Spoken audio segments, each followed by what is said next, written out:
Este programa ha sido declarado Programa de Interés Provincial por el Gobierno de la Provincia de Buenos Aires. Auspicia este programa la Federación Odontológica de la Provincia de Buenos Aires.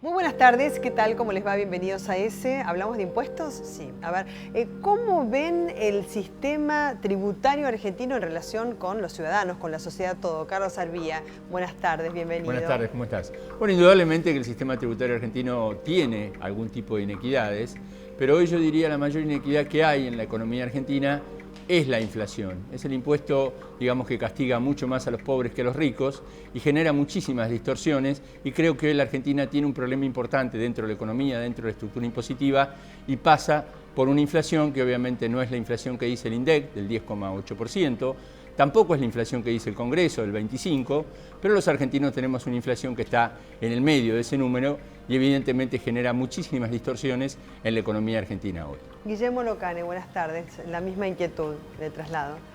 Hola, ¿qué tal? Buenas tardes. Yo diría que no tenemos un sistema tributario. Yo lo llamo más como un artefacto, algo que está recauchutado, corregido, superpuesto con normas que establece el Congreso, que establece la AFIP, y eso realmente conspira con un sistema que sea ágil, que sea fácil de entender, fácil de aplicar y que contribuya a la recaudación. Ese es mi concepto. José Luis Eteri, buenas tardes, bienvenido. Buenas tardes. Los impuestos tienen que ser amigos de la actividad económica. Tienen que ir en la misma dirección que la actividad económica, porque viven de la actividad económica. Lamentablemente en nuestro país se contraponen y afectan a todas las personas y a las empresas, porque van a contramano de las actividades que desarrollan los mismos. Muy bien, avanzamos sobre el tema. Hoy en ESE, preguntas y respuestas de los impuestos que pagamos. Haremos una radiografía del esquema tributario de la Argentina, centrándonos en los que afectan a la gente. ¿Por qué tenemos el IVA más alto de América? ¿Tienen razón los sindicatos en pedir que baje el impuesto a las ganancias? ¿Es cierto que nuestro esquema tributario es regresivo? ¿Cómo sería una reforma progresiva? Buscaremos las respuestas de la mano de especialistas en el tema. Claro, hay varios impuestos de los cuales podemos hablar. Uno es el IVA, es muy fácil de recaudar, ¿no es cierto? Por el 21% y no hay un IVA diferenciado tampoco, como en otros países, por ejemplo, si es para alimentos o demás. El impuesto a las ganancias y demás. Vamos a hablar de varios temas. ¿Quiénes son nuestros invitados? Uno de ellos es Carlos Arbía, periodista económico del diario El Cronista Comercial, conductor del programa Ahora te explico por Radio El Mundo. Afirma, los intereses de la deuda presentaban un impuesto muy grande para la sociedad y este gobierno lo llevó del 6% al 2% del Producto Bruto Interno. ¿Y de qué manera impacta en la sociedad los intereses de la deuda, Carlos? Bueno, indudablemente que es un tema importante porque la Argentina, con la reestructuración de la deuda, lo que logró es que después de esa gran reestructuración de deuda que se hizo a partir del año 2005 en Dubái, cuando la Argentina presentó la reestructuración, muy criticada por el Fondo Monetario Internacional, por muchos organismos internacionales, indudablemente la Argentina logró cambiar el perfil de la deuda, que era, yo diría... En el mundo, Carlos. En el mundo, sí, la reestructuración argentina, la quita de Argentina casi 65%, indudablemente es un ejemplo del mundo que hoy están viendo varios países cómo hacen para salir de este problema. La Argentina salió, no salió rápido, pero evidentemente lo que uno ve desde el 2003, que la Argentina tenía una relación deuda-PBI de aproximadamente 170%, a tener una relación deuda-PBI hoy del 45%, eso significa que se pagaba prácticamente el 6% del total de los intereses de la deuda y hoy se paga el 2%, o sea, se cambió la ecuación. Antes se gastaba el 2% en educación, ahora se gasta el 6% del PBI en educación y antes se pagaba el 6% de la deuda y ahora se paga el 2%. Después me explicás por qué lo ves eso como impuesto, ¿no? Nuestro próximo invitado, ¿quién es? Guillermo Locane, contador, tributarista, especialista en finanzas públicas, autor del blog del contador Locane en perfil.com. Afirma, el sistema tributario argentino es un artefacto anticuado, inequitativo y debería haber una reforma tributaria. Siempre se pide, es una cosa que en general los políticos lo piden. Es fácil de pedir, difícil de abocarse a ella. Pienso que las reformas en general se van dando en función al tiempo político que se vive. la Argentina, la última gran reforma tributaria es del año 73-74, cuando nace el IVA y el actual impuesto a las ganancias. Estamos hablando ya de 35 años. Sería bueno abocarse a un sistema que fuera más sencillo, más fácil de aplicar y que castigara menos a los sectores más humildes. En general, la recaudación se nutre en su 80% en este momento y desde hace unos cuantos años de IVA y de las cargas sociales, o sea, los aportes jubilatorios, en un 60%, el otro 20% corresponde a ganancias. Entonces, bueno, ahí es donde habría que hacer el acento y hay tela para cortar. Una reestructuración, entonces. Una reestructuración, más que abocarse a una reforma implicaría demasiado estudio, demasiadas vueltas, pero pensar, claro. Porque y bastante nos cuesta entenderlos de ahora. Vamos a presentar a nuestro próximo invitado. José Luis Eteri, contador público nacional, periodista económico, profesor universitario de la UBA y la Universidad Nacional de La Plata. Afirma, el sistema impositivo va a contramano de la gente. ¿Es lo mismo? ¿Serviría una reforma tributaria entonces? No, yo creo que con la actualización de muchos mínimos que están en diversos impuestos se podría corregir la desigualdad que se produce. Mínimos, por ejemplo, impuesto a las ganancias. Claro. Hubo una corrección este año. Pero no alcanza. No alcanza. Vamos a hacer varios ejemplos rápidos para entender un poquito el tema. En bienes personales se paga cuando se supera el mínimo de 305.000 pesos. Sí. Si se aplicara la ley y se ajustara en función de lo que dice el índice de precios mayoristas, recién se pagaría cuando se superara los 533.000 pesos. Un ejemplo. El impuesto a las ganancias pasa lo mismo. Los sueldos desde el 2008 a la fecha, en promedio subieron un 152%, mientras que las deducciones que se contemplan subieron un 80%, casi la mitad. Entonces no es parejo el cálculo, claro, digamos. Y bueno, con respecto a este último, habría que ver entonces, porque hay gente que dice, me suben el sueldo, pero al final cada vez gano menos. A ver si después nos lo explican, tenemos el informe. Los impuestos que pagamos en Argentina son hoy tapa de los diarios y gran preocupación de la gente. Hugo Moyano es la cara más visible del pedido de suba del mínimo no imponible de ganancias. ¿Tienen razón los sindicatos en pedirlo? Teniendo en cuenta que durante los últimos 3 años no se había aumentado, creíamos que los topes iban a ser mayores. El impuesto al consumo en nuestro país es del 21% y se dice que es el más alto de la región y de los más altos del mundo. ¿Por qué tenemos el IVA más alto de América? La AFIP pasará a exigir aportes por personal doméstico a quienes tengan ingresos mayores de 500.000 pesos anuales, presumiendo que no lo tienen registrado. ¿Es correcto que presuma quién tiene servicio doméstico? De acuerdo al nivel de ingresos y a los bienes personales, la AFIP aplicará el principio de presunción. Otra medida de la AFIP que causa polémica es el recargo del 20% en compra de pasajes y en el uso de tarjeta en el exterior, en forma de adelanto de impuestos. ¿Pero es posible recuperarlo en la práctica? Muchos empresarios afirman que algunos impuestos desalientan la generación de negocios y la afirmación de que tenemos un esquema regresivo es tan antigua como importante para analizar. Y tenemos el IVA más alto de América. Bueno, es verdad que el IVA es, digamos, a los propósitos de recaudación, el más fácil para recaudar, ¿no? Sí, es el más eficiente. El más eficiente, uno sabe que exacto. lo recauda seguro porque vende un producto y automáticamente tiene el 21% del IVA. Pero hay que recordar que el IVA lo subió Domingo Felipe Cavallo, en un momento que dijo que el IVA lo iba a subir del 15 al 18, fue del 18 al 21, y dijo que iba a ser temporario. Bueno, temporario fue desde que Cavallo llegó hasta ahora. Claro, en ese sentido el impuesto a los réditos, que ahora se llama ganancia, está desde el año 32 en forma temporaria y va a durar 3 años. 32. Claro, el primero claro, después de la crisis, con la crisis con la crisis de 30, claro. Así que bueno, tiene... Por eso hay un sistema impositivo de todos modos, temporario. yo quería referirme un poco más a lo macro, que viene acá Carlos refería en cuanto... La fuente de financiamiento de un Estado son 3. Impuestos, endeudamiento, emisión monetaria. No hay más. Durante muchos años, Argentina vivió de la emisión monetaria y del endeudamiento. La presión fiscal, lo que se llama la presión fiscal, que es lo que pagan los que pagan, digamos, porque los que no pagan no tienen ninguna presión. Pero, digamos, calculada como un promedio entre lo que se recauda dividido el Producto Bruto Interno, aumentó en los últimos años un 50 o 60%. Hay más presión, la gente siente que se pagan más impuestos. ¿Con qué tiene que ver? Con que no hay endeudamiento, porque si hubiera otra fuente de financiamiento, que fue durante muchos años el endeudamiento, no sería tanta la presión. Endeudarse para un Estado no es malo ni bueno per se, es decir, cuando puede ser Si se aplican mal los fondos, uno se endeuda y lo usa mal, es malo. O se endeuda y paga tasa cara, es malo. Pero lo contrario no necesariamente tiene que ser así. Quiero decir, esta generación de argentinos estamos pagando los impuestos por los sobreendeudamientos de generaciones anteriores. Claro. Y en los últimos años, perdóname que te interrumpa, no. yo soy interrumpidor. Tengo Me que encanta aclararlo. escucharlo, sí.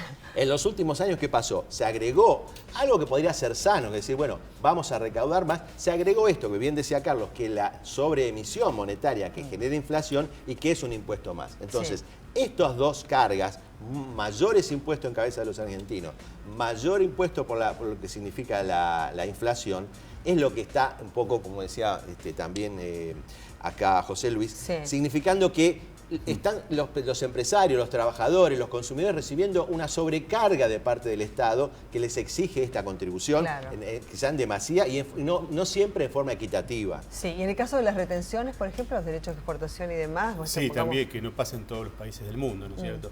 Lo que pasa es que también es un mecanismo fácil de recaudar. Pero también, como yo decía un poco al principio, los impuestos se necesitan de la actividad económica y no se pueden enviar señales contradictorias. Si yo soy una pyme que tengo necesidad de financiamiento porque no pude pagar en estos años, me dan un plan de pagos pero no me perdonan nada, ni un porcentaje mínimo de interés. Por otro lado, en otra senda más rápida, pasa gente que nunca pagó, que tiene ingresos, digamos, originados en cuestiones que no se preguntan, y esa gente no paga ningún tipo de impuesto. Entonces, esas señales hay que cuidarlas, ¿no? Sí, eso les voy a preguntar si es un coletazo de los últimos anuncios, ¿no es cierto?, respecto de cómo se puede sentir un contribuyente que siempre paga en tiempo y forma. Pero veamos las comparaciones en relación con lo que pasa con América, ¿no es cierto?, y Argentina. A ver, esto es respecto del IVA, ¿no? En la Argentina se paga el 21%, en Brasil el 12%, en Chile el 19%, en California el 7,25%, nos estamos refiriendo a un estado de los Estados Unidos, ¿no? ¿Por qué? ¿Por qué? Bueno, el IVA, en la canasta básica de alimentos, que está compuesta por 24 productos, uno solo de ellos, que la leche, es la que está exenta. Todos los demás productos pagan exenta el 21%, que es 0%, no pagan, porque en algún momento, me acuerdo con eso, ¿cuáles? El pan tiene el 10,5. Productos cárnicos, frutas y verduras. Pero con digamos, mirá con lo que es cuando uno dice lo complicado del sistema. La leche común no paga.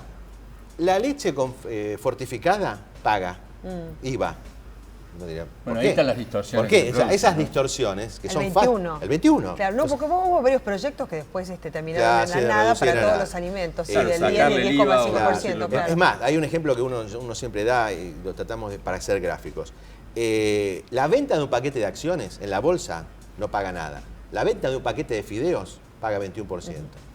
De impuesto. O sea, ahí tenés otra distorsión que tendría que ser fácilmente corregida porque, como bien decía José Luis, hay productos de la canasta más básica de alimentos que están con tasa reducida, pero los fideos, el arroz, la polenta, están con el 21. Entonces, es como que muy gravoso. A ver, Carlos, por ejemplo, ¿no es cierto? Si hubiese una reducción del IVA para alimentos, suponte, nosotros vamos a poner para un rubro más sensible. ¿Quién se queda, digamos, con el resto? Porque quiere decir que a mí me van a bajar el precio, por ejemplo, de esos productos. Bueno, indudablemente que el consumidor va a ser el principal beneficiado y va a dejar ¿Seguro? ¿Eso es certeza? Y si uno baja el IVA, en algún momento yo creo que puede ser el consumidor el principal beneficiado, siempre y cuando se maneje el tema de los precios, porque si yo mantengo el mismo precio y al consumidor no lo beneficio, ahí estoy en un problema. Con control de precios, decís vos. No solo con control de precios. Yo digo, a ver, no me parece, y creo que tanto José Luis como Guillermo van a estar de acuerdo, que hoy bajar el IVA sea algo para reactivar la economía. Ahí no están de acuerdo con vos, a mí Carlos. no me parece. ¿Qué se queda entonces con...? Digamos, en esta oportunidad histórica en la cual el gobierno dice queremos congelar los precios, ¿no? Podría haber sido un momento como para decir el Estado contribuye bajando el IVA y como los precios están congelados, de alguna manera tendría que haber habido un cierto control. Coincido con vos que en general, meterse con el tema precios y esperar que los comerciantes rebajen el IVA contenido en un producto que en general en la Argentina pasa lo siguiente, que no pasa en otros países. No se discrimina el IVA en los precios. No, ya estamos diciendo. En otros países, en otros países, vos te dicen, ¿cuánto vale el precio final? Está incluido IVA. En otros países es esto más IVA. Más IVA. Y cuando verdad. te lo cobran por separado, cuando te muestran los precios, te lo cobran por separado, lo cual ayudaría a ese control que estamos refiriéndonos. O sea, el sistema conspira con algo que sería bueno, poder bajar el IVA, pero resulta que no sabes cuánto te están descontando en un precio que está contenido dentro de él. Y José Luis, ¿quién se lo queda entonces claro. en la intermediación? Una opción interesante era en donde una opción que se había presentado en alguno de los proyectos que quedaron ahí parados en el Poder Legislativo, que se había visto para que el tema del IVA no llegue a todos, injustamente, digamos, ¿no? Para los que tienen alto poder económico, digamos, sino que sea reintegrado para aquellos que tienen tarjetas sociales, digamos, ¿no? Una tarjeta determinada, digamos, que pueda emitir el Estado. Entonces, el consumidor que va a adquirir un producto de primera necesidad, en ese mismo momento se le reintegra el IVA a esa persona. Sería un buen sistema de identificar el beneficiario. Hay otra pregunta que les quiero formular. A ver, ¿los impuestos en la Argentina desalientan los negocios, Carlos?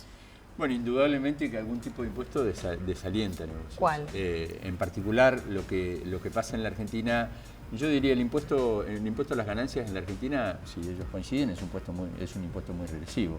Digo, ¿Pero para los negocios cuál? Pero a mí me parece para los negocios en general, digo, a ver, hay negocios, por ejemplo, ingresos brutos para los negocios, digamos, una cosa en determinadas provincias. Es lo que es complicado. Se puso caro. Pero digamos, una cosa es que los impuestos sean más caros o más baratos, y otra cosa es que desalientan a los negocios. En general, lo que uno ve cuando un empresario viene y te consulta, es decir, yo tengo un buen negocio. La persona que tiene un buen negocio paga con gusto el impuesto que sea. No digo impuestos excesivos, pero digo, estamos hablando de empresarios, no de personas físicas, de alguien que se quiere radicar Hay otros condimentos que son considerados antes, que es seguridad jurídica, si yo pongo los dólares me lo puedo llevar. Bueno, ahí coincide, totalmente. Pero digamos, si el negocio es bueno y la cosa funciona y el mercado le da, en general no estamos con un sistema que desaliente los negocios. Nosotros vimos que hay algo que también, que digamos uno por ahí se olvida, pero hemos vivido hace muy poco tiempo, años, con de economía virtuosa, que fue desde el 2003 prácticamente hasta 2007, 2008, en que la gente que tenía dinero en el exterior lo traía, o aquellos que lucraban con los precios extraordinarios que había para el campo, lo reinvertían localmente. Y esas personas, a pesar de que se quejaban de que pagaban impuestos, en realidad nunca se inhibieron de poder hacerlo, porque el clima de negocios favorecía la inversión. Hasta los bonos, ¿no es cierto?, con el cupón atado al PBI, con el crecimiento claro, del Producto Bruto Interno, por entonces, ejemplo. Lo importante para un gobierno que quiera, como decía José Luis, que el empresario pyme se sienta acompañado, que el empresario que viene de afuera y quiera hacer una inversión que reactive la economía, es brindarle algo que Axel Kicillof no coincide con esto, pero yo tengo que disentir con él, es el ambiente de negocios. Si yo doy un ambiente favorable, lo acojo, lo recibo, le brindo seguridad jurídica, le digo que si invierte tantos dólares, se va a poder llevar tantos dólares como ganar, repatriar la ganancia, que es lo que está pasando con la empresa Vale, esta empresa brasileña, que dice, bueno, yo no me voy porque no me puedo llevar los dólares, digamos. Entonces, esos aditamentos creo que desde la visión macro de la economía son más importantes de si los impuestos son caros o no. Claro. Bueno, lo de Vale lo dejamos porque si no es un capítulo aparte. No, está bien, está bien. No, pero a ver, vamos a escuchar a Hugo Moyano, ¿no es cierto?, respecto del tema del impuesto a las ganancias, que todo nos importa, porque decimos, bueno, si ganamos más por ahí con el tema del impuesto a las ganancias, en realidad estamos ganando menos. A ver. El perverso impuesto al trabajo. No es posible que el gobierno le siga robando del sueldo de los trabajadores para hacer no sé qué con ese dinero, perjudicando a los hogares y a las familias de los trabajadores. Hubo un ajuste, José Luis, lo comentábamos anteriormente, ¿no es cierto?, del 20%, pero no es suficiente, que vas al mínimo imponible, ¿no? En el impuesto a las ganancias hay tres actores, ¿no?, como si fuera una obra de teatro. Están los trabajadores, está el Estado y están los sindicatos. Cuando hay un aumento de sueldo, atrás del aumento del sueldo, el primero que gana es el Estado, porque recauda más cargas sociales y más impuestos a las ganancias. Por otro lado, los sindicatos también ganan, porque cobran más cuotas sindicales, etcétera, etcétera.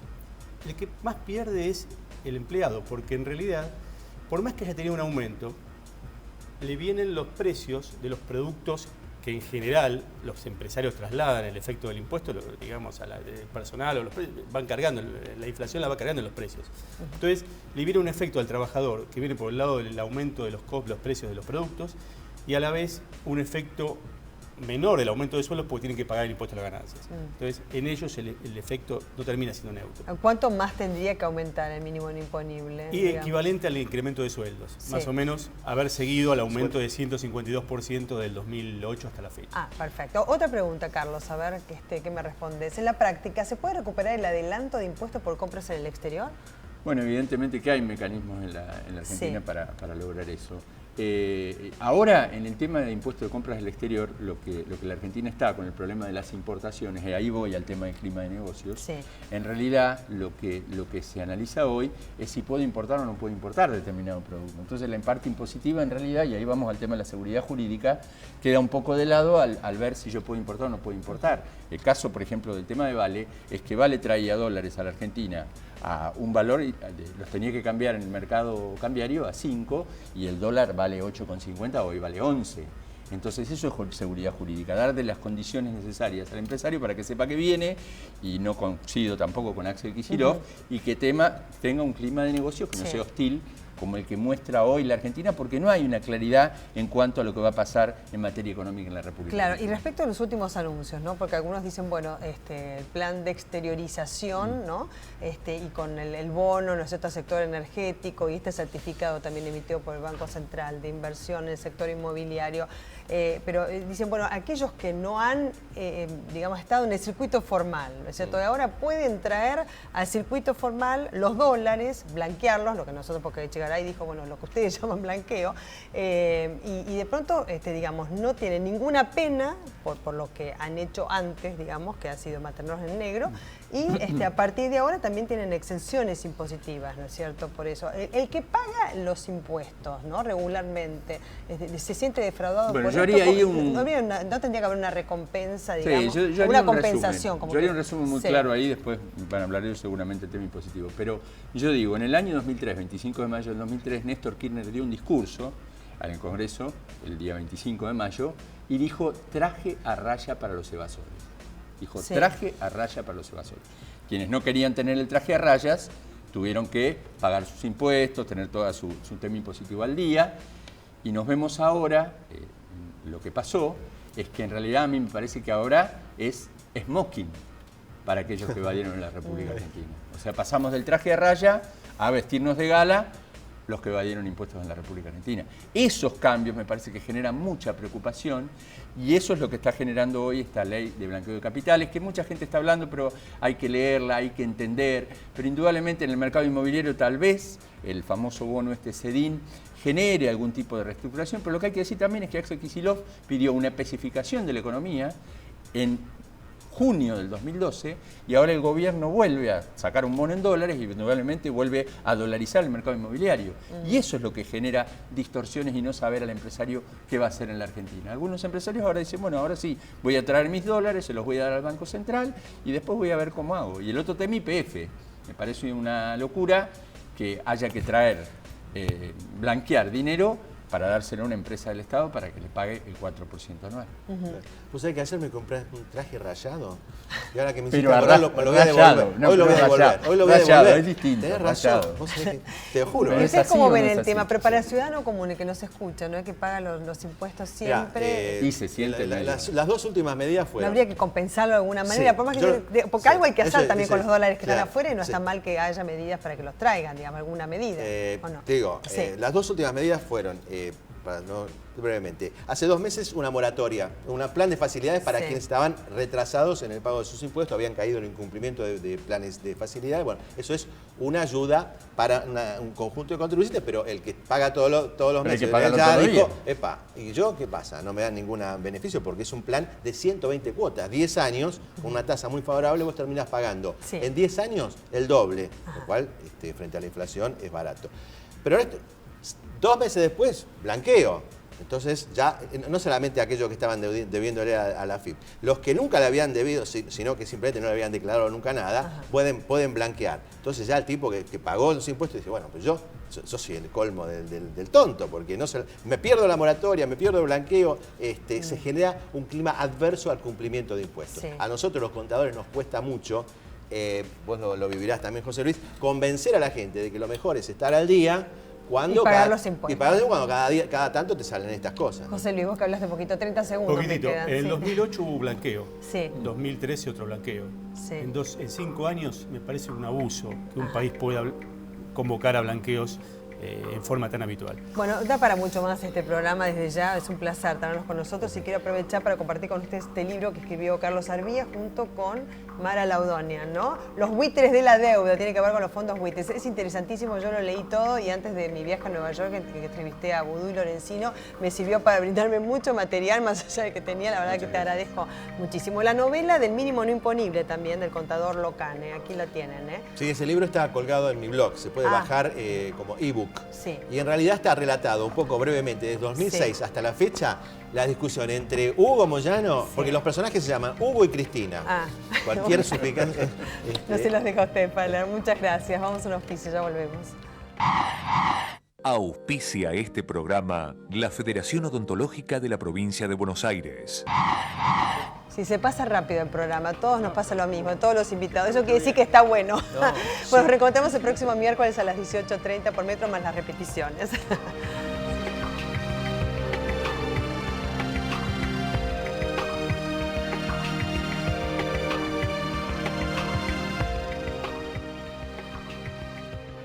Vos podés ser VIP o ser VIP con B larga. Y eso es ser más VIP. ¿Por qué? Porque si te registrás ahora en la nueva banca Internet Provincia, podés constituir ya tu plazo fijo digital con una tasa VIP.